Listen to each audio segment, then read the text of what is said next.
Aha!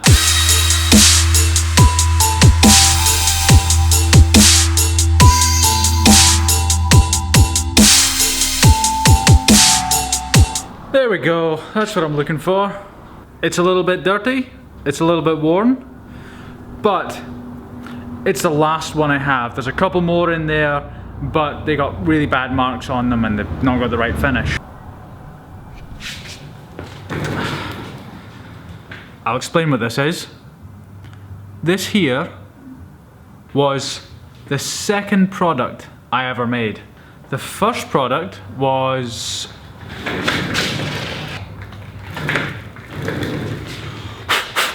excuse the dirtiness of it. This was the first product. I called it the Viper Fish. It was a titanium multi-tool, bottle opener, hex bit holder, wrenches, metric and imperial, pocket clip. It's not the kind of thing I would make now, but when I first started 3 years ago, that was the height of technology for me. This was the second product, and it's essentially a key holder. You put a couple of machine screws through here and you stack your keys on there, and then this would clip on the side of your pocket.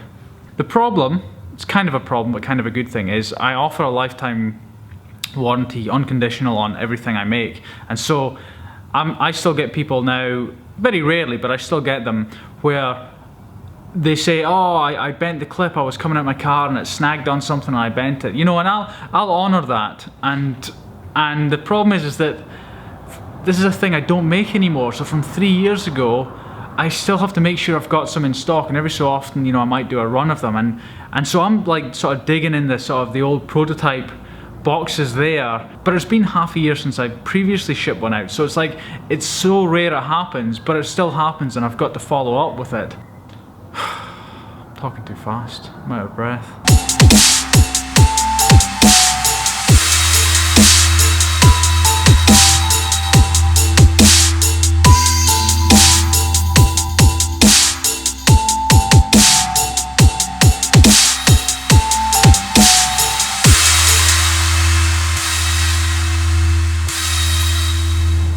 You know what? I think I'll show you some prototypes that sort of never made it or half made it. This is just one box. There's multiple boxes. There's literally hundreds of prototypes here. I used to, you know, I used to prototype a lot more than I do now. Like now I try to get the product or design that I'm working on, I try to get it as far along as possible before I actually try to make something. I try to figure out all the issues that are going to pop up, what's going to work, what's not going to work, and it just sort of saves time, but you still have to make prototypes. Right, so this here is a very flimsy carabiner that I made. I was trying to make a really simple carabiner that would just would just clip on your pocket, one piece, ultra minimalist. The problem is, take a look at that, too much side play. This was something called the tie hawk, because I thought it looked kind of like a hawk, like that was its beak. Now that's a bottle opener, a multi-wrench, and like a little hex bit holder as well. And so I only ever did a limited run of those. They were all hand ground. I said I'd never make them again, and I've never made them again. But in saying that, they were really popular.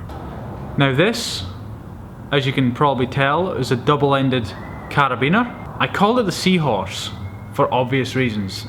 It looks like a seahorse. Now there's meant to be clips that go in here, and that was quite popular. What I did with that one was I actually made it polish. I polished them by hand. It took so long. Again, a limited run. Never sold them again.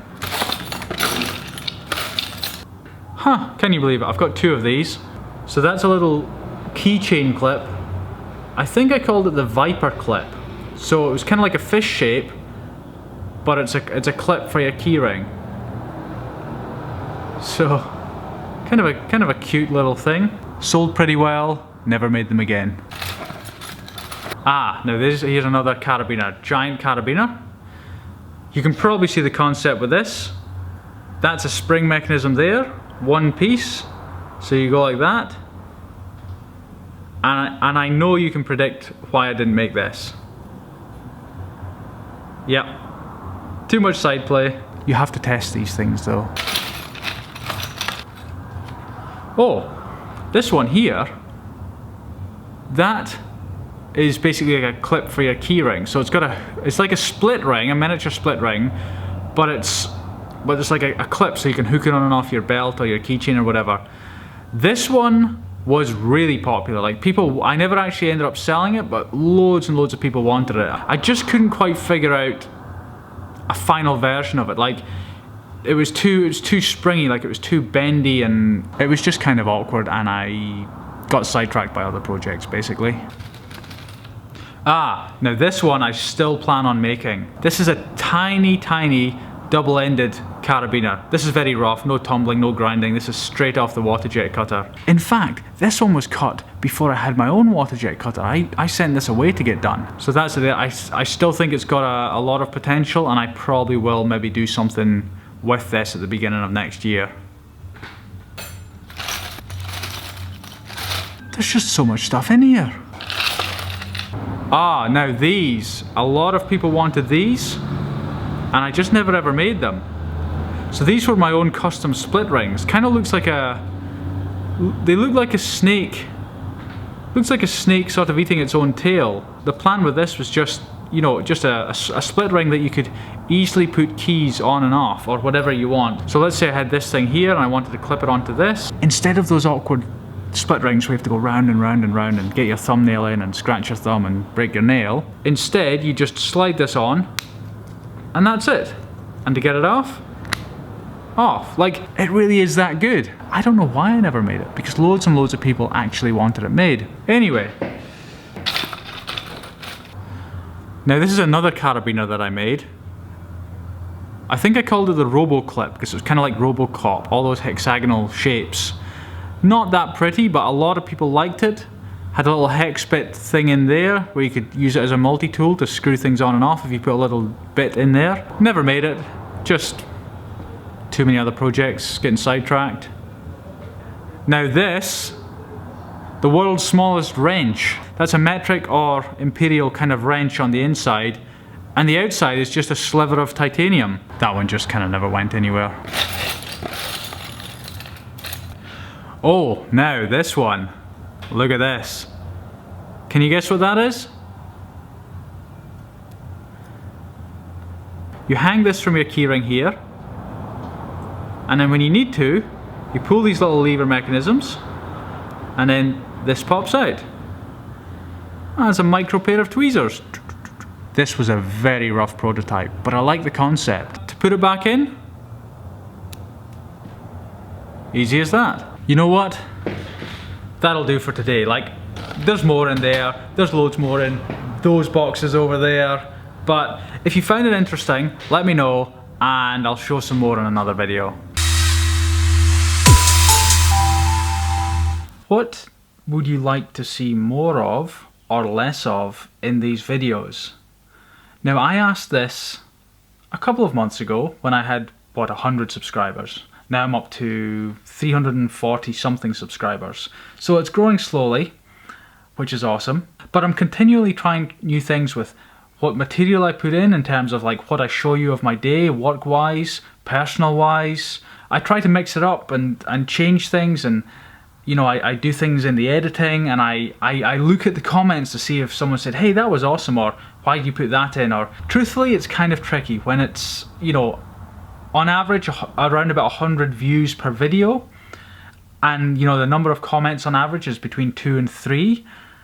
It's not, you know, I don't get a lot back, and so I'm asking you, yes, you, what you'd like to see more of or less of, what I'm doing well, what I'm not doing well. I'm trying to improve these videos. I'm trying to give you what you want. I mean, I'm happy to film pretty much anything, to be honest. And you know, I edit it every night, and I just, you know, I bring you what I can. But I'm a little bit in the dark. That's okay. That's the way it is starting out.